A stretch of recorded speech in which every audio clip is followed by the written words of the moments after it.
ॐ भूर्भुवः स्वः तत्सवितुर्वरेण्यं भर्गो देवस्य धीमहि धियो यो नः प्रचोदयात्। परम पूज्य गुरुदेव वंदे माता जी, माँ गायत्री। और आप सभी को मेरा भावभरा नमन। चलते हैं प्रज्ञा पुराण तीसरा मंडल सप्तम अध्याय का श्लोक नंबर 16 से 24 का जो क्रम है उसके अंदर। और आज हम पढ़ते हैं जो कहानी आ रही है बोनीफेस झरना। बोनीफेस झरना के अंदर देखिए, संत बोनीफेस नाम के व्यक्ति थे।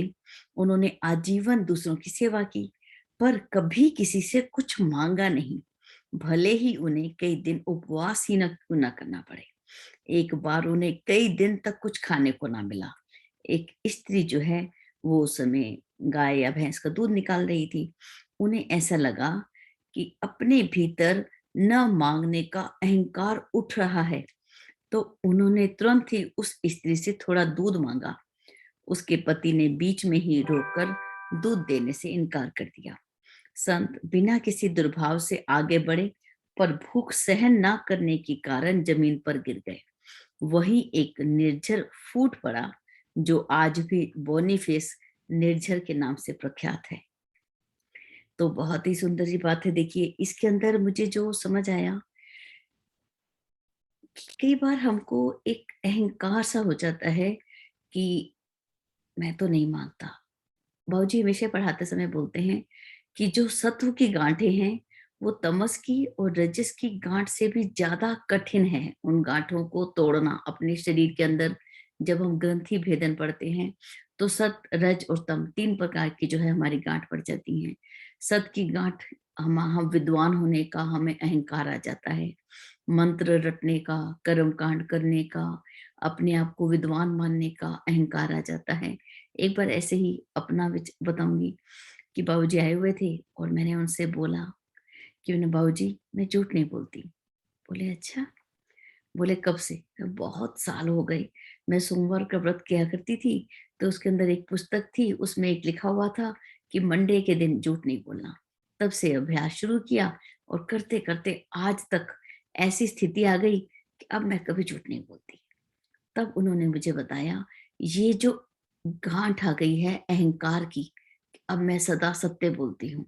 या मैं कभी किसी से इसमें आया ना कि उनके मन में भीतर, अपने भीतर न मांगने का अहंकार उठ रहा है, तो यहाँ पर उन्होंने आत्म अवलोकन किया, अपना एनालिसिस किया कि मेरे अंदर अहंकार आ गया कि मैं किसी से भी नहीं मांगता। तो ये स्वाभिमान और अहंकार, इसके अंदर बस जरा सी लाइन है, जरा सा अभिमान और स्वाभिमान के बीच में थोड़ा सा ही अंतर है। तो हमें ध्यान रखना है कि हम अभिमानी हैं या स्वाभिमानी हैं। तो इस बात का ध्यान है कि उन्होंने यहाँ पर बोला, अपने ही भीतर उनको ये बात आ रही थी, अहंकार उठ रहा था कि अब मैं किसी से नहीं मांगता। तो उस अहंकार को तोड़ने के लिए उन्होंने उस स्त्री से थोड़ा दूध मांगा, सिर्फ अपने अहंकार को तोड़ने के लिए। नहीं तो वो बिना खाए भी वो चल रहा था उनका शरीर। तो वहीं पर उन्होंने, जब भूख अत्यधिक हो चुकी थी और सहन नहीं कर पाए, तो जहां पर गिरे वहां से एक झरना फूटा, जो आज भी लोग जानते हैं बोनीफेस झरना के नाम पर।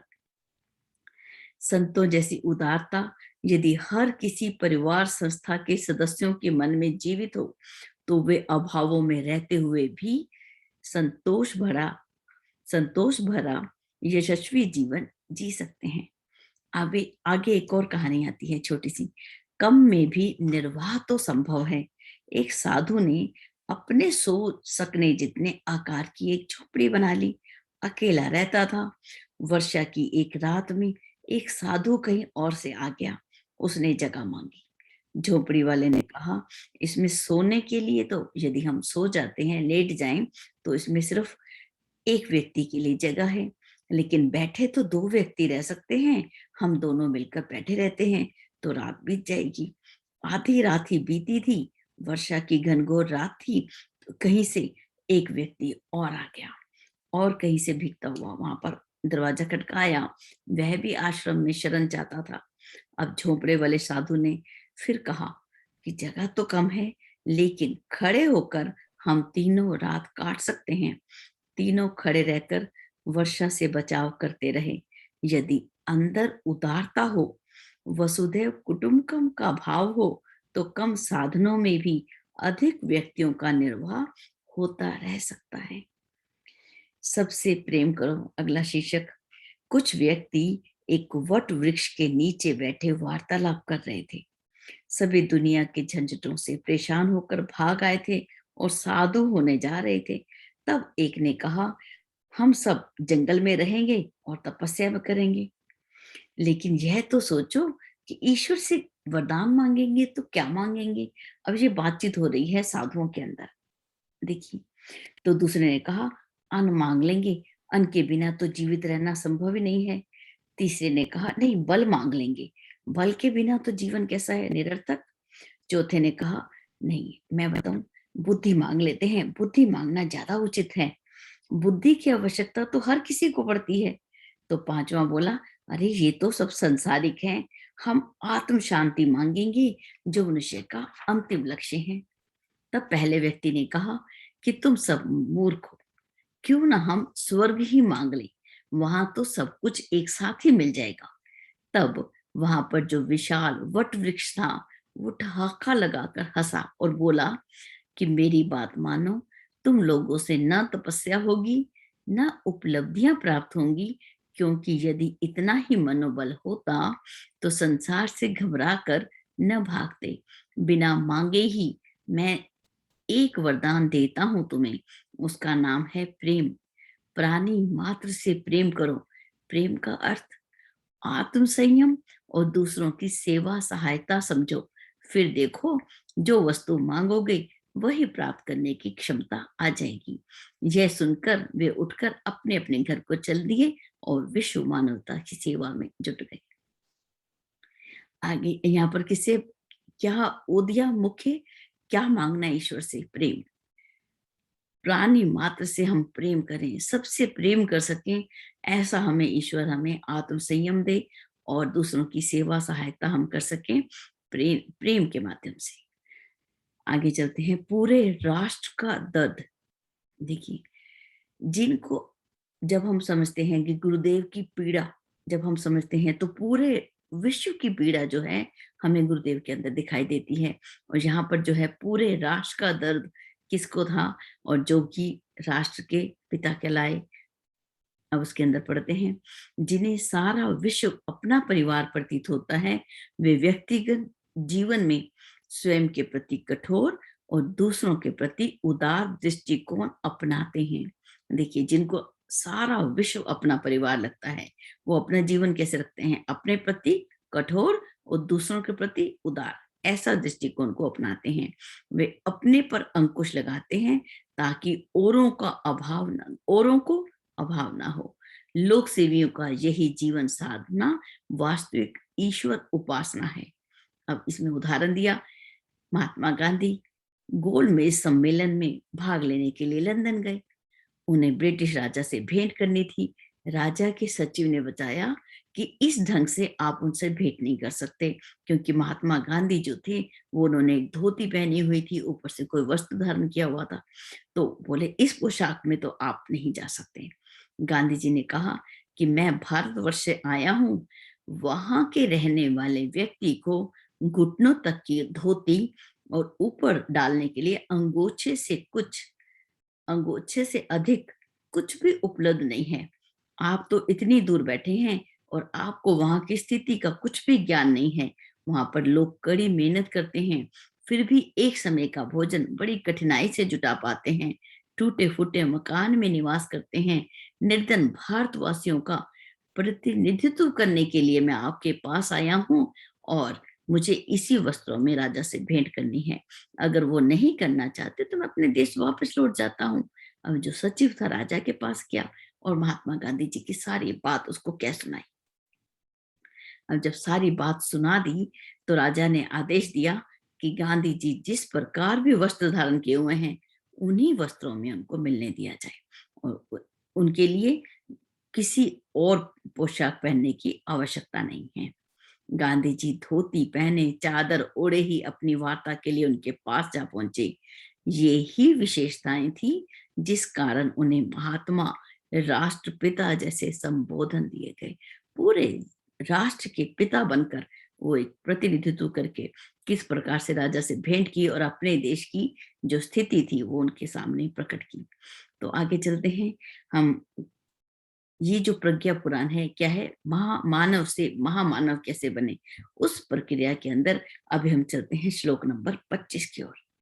अब देखिए, निजी परिवार घर गृहस्थी की परिधि में सीमित रहता है। अपना परिवार कैसे रहता है, अपने घर अपनी गृहस्थी की परिधि एक डायमीटर है, उसके अंदर सीमित रहता है। उसका आधार क्या है, वंश और कुटुंब। उसकी भी अपनी महत्ता, उपयोगिता, आवश्यक एवं जिम्मेवारी है। पर ये ना समझना चाहिए कि पारिवारिकता का आदर्श इतने छोटे क्षेत्र में सीमित होकर रह सकता है। वह धर्म और दर्शन की तरह अत्यंत व्यापक है। उसकी परिधि में ये सारा चराचर संसार समा जाता है। अब देखिए, यहाँ पर जो है विश्व परिवार की बात हो रही है। आज हम अपने परिवार की बात नहीं कर रहे, जिसका आधार वंश कुटुंब है। वो अपनी एक महत्ता है, उपयोगिता है, आवश्यकता है, जिम्मेवारी है। पर हमें यह नहीं समझना कि इतने में जो परिवार का आदर्श है वो इतने छोटे क्षेत्र में ही रह जाएगा। वो तो बहुत, जिस प्रकार से धर्म, जिस प्रकार से दर्शन बहुत व्यापक है, बहुत बड़ा क्षेत्र है, उसकी परिधि में सारा संसार समा जाता है। ऐसे ही समाज की संरचना या किसी राष्ट्र की संरचना परिवार सिद्धांत पर ही हुई है। राष्ट्रों का गठन भी इसी आधार पर हुआ है। यह सिद्धांत जब तक सही रूप में अपनाया जाता रहा, तब तक इस धरातल पर स्वर्ग स्वर्ग के समान सतयुगी वातावरण बना रहा। जिन मनुष्यों ने इस आधार को जितना समझा और जितना व्यवहार में उतारा, वो उसी अनुपात में महान बनते गए। ये सिद्धांत, परिवार का सिद्धांत, पारिवारिकता का आदर्श जिसने जितने रूप में अपनाया, वो उतने ही अनुपात में वो महान बना। उन्हें एक से एक बढ़कर महान विभूतियां उपलब्ध होती रही। साधु, ब्राह्मण, वानप्रस्थ स्तर के परमार्थ परायण व्यक्ति इसी भावना से ओतप्रोत होते हैं। ये सबको अपना मानते हैं, आत्मीयता की दृष्टि से देखते हैं। जिधर भी आंख पसारते हैं, सभी अपने ही दिखाई देते हैं। ये आत्म भाव ही पारिवारिकता का प्रधान लक्षण है। तो पारिवारिकता का लक्षण कौन सा हुआ, आत्म भाव, आत्मवत सर्वभूतेषु। हम जहां भी देखें आत्मीयता के रूप से, आत्मीयता की दृष्टि से देखते हैं। जो जिधर भी आंख पसारते हैं, सभी अपने दिखाई देते हैं। ये जो आत्म भाव है, वो ही पारिवारिकता का प्रधान लक्षण है। समाज का गठन हो, राष्ट्र का गठन हो या विश्व का गठन है, जब भी वो पारिवारिकता के आदर्श के ऊपर स्थापित रहेगा, तो वो परिवार, वो समाज, वो राष्ट्र, उस समय विश्व, सब एक प्रेम के बंधन में बंधे रहेंगे। आगे चलते हैं व्याख्या के ऊपर। जो पारिवारिकता के दर्शन को अपने निजी जीवन में, रोज के जीवन में, व्यवहार में उतारते हैं, वे बदले में उतना ही प्रेम, श्रेय, सम्मान पाते हैं। सब अपने हैं, हम सबके हैं। दूसरों का दुख कष्ट भी हमारा ही दुख है। यदि ये भावनाएं जीवंत रहें, तो सारी वसुधा ही अपना परिवार लगती है। अपना कार्य क्षेत्र सारा समाज, राष्ट्र एवं विश्व वसुधा हो जाता है। परिवार के परिजनों, विशेषकर वानप्रस्थों के लिए तो ये आदर्श जीवन साधना का एक अनिवार्य अंग है। व्यक्ति जिस वंश परिवार में जन्म लेता है, उसी तक उसके दायित्व हैं। ये मान्यता यदि हम मान लें तो त्रुटिपूर्ण है। इस संबंध में संव्याप्त भ्रांतियों को मिटाया जाना चाहिए, ताकि लोगों की उदार परमार्थ परायणता विकसित हो और वो अपने कार्य परिधि का विस्तार कर सके। तो यहाँ पर कौन सा आदर्श दिया, आत्मवत सर्वभूतेषु। और पारिवारिकता का प्रधान लक्षण कौन सा, प्रेम, अपनापन। एक सुंदर आदर्श के रूप में हम उसको आज देख रहे हैं। आगे चलते हैं। एक बहुत ही छोटे छोटे उदाहरण दिए आचार्य जी ने, हम 2-3 उदाहरण अभी पढ़ लेते हैं कि स्वीडन की राजकुमारी यूजीन को उत्तराधिकार में जो भी धन मिला, उसने क्या किया, उसकी जो कीमत थी वो कितनी थी, करोड़ों रुपए आंकी गई। अन्य भाई बहनों की तरह वह दौलत राजकुमारी ने विलास और ठाठ बाट में खर्च नहीं की, वरन उसने निर्धनों के लिए एक अस्पताल बना दिया। राजकुमारी रोज अस्पताल जाती, रोतों को हंसते देखकर अपनी दौलत की सार्थकता का बखान करती। स्वयं उसने अपना जीवन ऐसा जिया जैसे कि एक नर्स बिताती है। अपना सारा धन उसने एक हॉस्पिटल बनाने के लिए लगा दिया। आगे एक और कहानी आती है, सबको स्वर्ग मिले। बहुत ही सुंदर। वैष्णव संप्रदाय के आचार्य संत रामानुज को जब गुरु मंत्र दिया, तो गुरु ने सावधान किया कि मंत्र को गोपनीय रखना, किसी को नहीं बताना। संत रामानुज मंत्र जप के साथ ही विचार करने लगे कि यह तो अमोघ मंत्र है और मृत्यु लोक की संजीवनी है, और ये जन जन की मुक्ति का साधन बन सकता है, तो ये गुप्त क्यों रहे। उन्होंने गुरु की अवज्ञा करके मंत्र सबको बता दिया। जब सबको बता दिया, जब सब एक स्थान पे अपने सब शिष्यों को, अन्य लोगों को ये मंत्र का जप करते हुए जब रामानुज जी ने देखा, तो बड़े क्रुद्ध हुए। वो अपने शिष्य के पास आए और बोले कि जो मैंने मंत्र तुझे गुप्त रूप से दिया था, तूने सबको बता दिया। तो वो बोले कि अब तो तुझे क्या मिलेगा, नरकगामी होना पड़ेगा, नरक में जाना पड़ेगा। तो रामानुज को मंत्र दिया था, सॉरी, रामानुज जी ने क्या किया, अपने गुरु के चरण पकड़ लिए और कहा कि देव, एक बात बताओ कि जिन्हें मैंने मंत्र बताया है, क्या वो भी नरक में हो जाएंगे। गुरु ने कहा, नहीं, वो तो मृत्यु लोक के आवागमन से मुक्त हो जाएंगे, उन्हें तो पुण्य लाभ ही होगा। तो रामानुज के मुखमंडल पर संतोष की आभा चमक उठी। यदि इतने लोग मंत्र के प्रभाव से मोक्ष प्राप्त करेंगे, और उसके लिए तो मैं शत योनि में नरक गमन स्वीकार कर लूंगा। एक योनि में नहीं, अगर 100 योनियों में भी मुझे नरक में जाना पड़े, मैं तब भी स्वीकार करूंगा, यदि इतने लोगों का भला हो जाता है। अपने शिष्य के वचन सुनकर गुरु मुग्ध हो उठे और उन्होंने कहा, ऐसी भावना रखने वाला तो स्वर्ग का सर्वोच्च अधिकारी ही होता है। उस गुप्त मंत्र को सबको बता दिया, जिस प्रकार से आचार्य जी ने जो गायत्री मंत्र जो अभी तक गुप्त और लुप्त था, वो जो है जन जन तक, सभी तक, कोई भी जाति, कोई भी स्त्री पुरुष बच्चा बड़ा, कोई भी उसको कर सकता है, और एक उच्च कोटि की साधना के रूप में सभी के अंदर वितरित कर दिया। तो देखिए कितना सुंदर एक कहानी के रूप में हमको यहाँ पर उदाहरण दिया। आगे एक और कहानी आती है, सबसे बड़ा पुण्य। एक वृद्धा स्त्री ने धन इकट्ठा करना शुरू कर दिया, किस लिए, कि मैं भी 4 धाम की यात्रा पर जाऊंगी।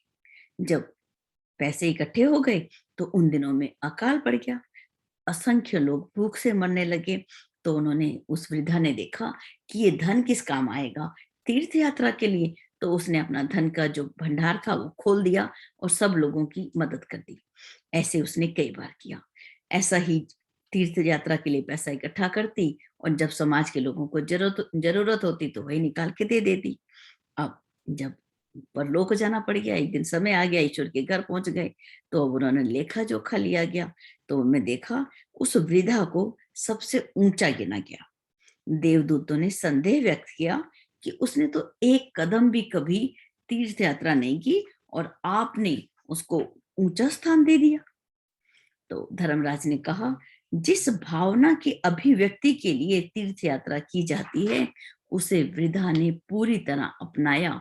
भले ही उसके पैरों ने दौड़ धूप या इन आंखों ने दर्शन की झांकी न की हो, लेकिन जिस कारण अपनाया जाता है, जिस भावना के लिए अपनाया जाता है, वो तो इसने पूर्ण रूप से पूरा किया।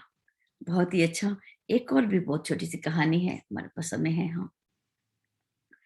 उन दिनों महात्मा बुद्ध के पास श्रद्धांजलि यज्ञ चल रहा था। सभी अपनी पुष्पांजलि, श्रद्धांजलि के रूप में कुछ ना कुछ अपने घर से जो थे महात्मा बुद्ध को दे रहे थे। धर्म चक्र परिवर्तन की आवश्यकताएं जब बढ़ जाती हैं, तो सभी जो है अपने अपने अनुदान जो थे बड़ी भारी संख्या में जमा कर रहे थे। अब जमा राशि का लेखा जोखा लिया गया। अब सबसे ज्यादा धन किसने दिया, किसका धन सबसे अधिक है, ये सुनने के लिए सभी बड़े उत्सुक थे। वो कह रहे मैंने सबसे ज्यादा दिया, तो दूसरा बोला नहीं मैंने सबसे ज्यादा दिया। तो जो चर्चा हुई, गोष्ठी बैठी, तो महात्मा बुद्ध ने एक वृद्धा का सौंपा हुआ एक जल पात्र हाथ में उठाया और कहा कि इस वर्ष का सबसे बड़ा अनुदान यही है। तो बोले वो कैसे? बोले इस महिला के पास जो भी था उसने अपना सब सौंप दिया। उसके पास केवल एक ही बर्तन था जो उसने अपना जल पात्र था जिसमें पानी भर के रखती होगी, उसने वो भी आज महात्मा बुद्ध को दे दिया। और जबकि बाकी लोगों ने, अब क्या है, बाकी लोग कैसे, हम लोग कैसे दान करते हैं, अपने पास सब कुछ होते हुए थोड़ा सा दान करते हैं, लेकिन उसने तो सर्वस्व समर्पण कर दिया। अब उसके पास केवल जो उसने शरीर पर कपड़े पहने हैं और मिट्टी के कुछ बर्तन ही शेष हैं, जो भी उसके पास था, पूर्ण समर्पण। आगे चलते हैं। विराट विश्व मेरा घर। राजा ज्ञानी गुरु की तलाश में थे, कोई उपयुक्त मिला नहीं, तो खोज के लिए घोषणा कर दी गई कि राजा जमीन मुफ्त देंगे, सबसे जल्दी और सबसे बड़ा महल बनाकर दिखाने वाले को राजगुरु माना जाएगा।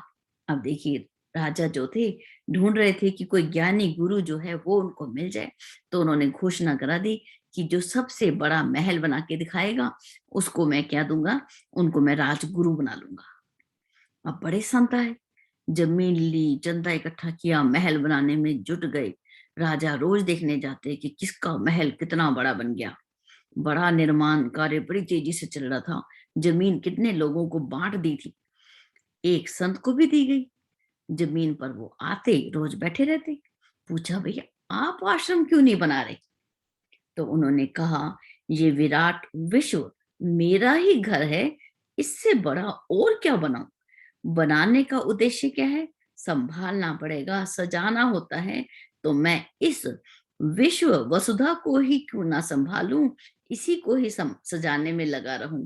नया बनाकर मैं क्या करूंगा? राजा को तत्व ज्ञान का मर्म समझ में आया। राजा ने उन्हीं को सच्चा पाया और राजगुरु का पद प्रदान किया। बहुत ही खूबसूरत आसान शब्दों में जो हमने श्लोक पढ़ा, उसका उदाहरण हमको यहाँ पर आचार्य जी दे रहे हैं। आगे चलते हैं। गरीबी से निर्वाह स्वीकार। अब जनहित के कार्य में स्वयं को नियोजित करने वाले जानते हैं कि ऐसे व्यक्ति स्वयं कष्ट सहकर भी दूसरों के लिए क्या कुछ कर सकते हैं। ऐसे ही एक उदाहरण है लोक सेवियों का। लोकमान्य तिलक को अंग्रेज सरकार ने 1908 में गिरफ्तार कर लिया और सजा सुनाकर एक स्पेशल डिब्बे से अहमदाबाद लाया जा रहा था। रास्ते में एक स्टेशन पर उनके साथ एक यूरोपीय पुलिस अफसर ने एक पाव रोटी और पानी का गिलास लाकर उनको दे दिया। लोकमान्य तिलक ने वो ले लिया और सहज भाव से वो जो पाव रोटी थी आराम से खाने लगे। ये देखकर उस अफसर ने कहा कि तिलक, मिस्टर तिलक, आप बताओ, आप जैसा विद्वान व्यक्ति जो इस स्थिति में कि आपको गिरफ्तार कर दिया, आपको एक रोटी और पानी मिल रहा है, इसमें केवल एक रोटी और पानी पर गुजारा करना पड़ रहा है, इसमें क्या मजा है? लोकमान्य तिलक ने बड़ी शांति से उत्तर दिया, मेरे करोड़ों देश बंधु, मेरे देश के कितने ही लोग ऐसे हैं जिन्हें 2 जून पेट भर खाने के लिए रोटी भी नसीब नहीं होती। इस हिसाब से तो यह रोटी का टुकड़ा भी मेरे लिए बहुत है। मैं उन्हीं के उपयुक्त आहार स्वयं लेकर ही उनके लिए कुछ कर सकने योग्य बना हूं, कि मैं जैसा वो लोग आहार लेते हैं वैसा ही लेकर आज मैं अपने देश के लिए कुछ कर सकता हूं। इसी में मजा है, इसी में आनंद है। देखिए कितना परम आनंद की ओर ले रहे हैं। इसी के साथ हम आज का सब अध्याय यहीं तक रखते हैं और अपना जीवन कैसे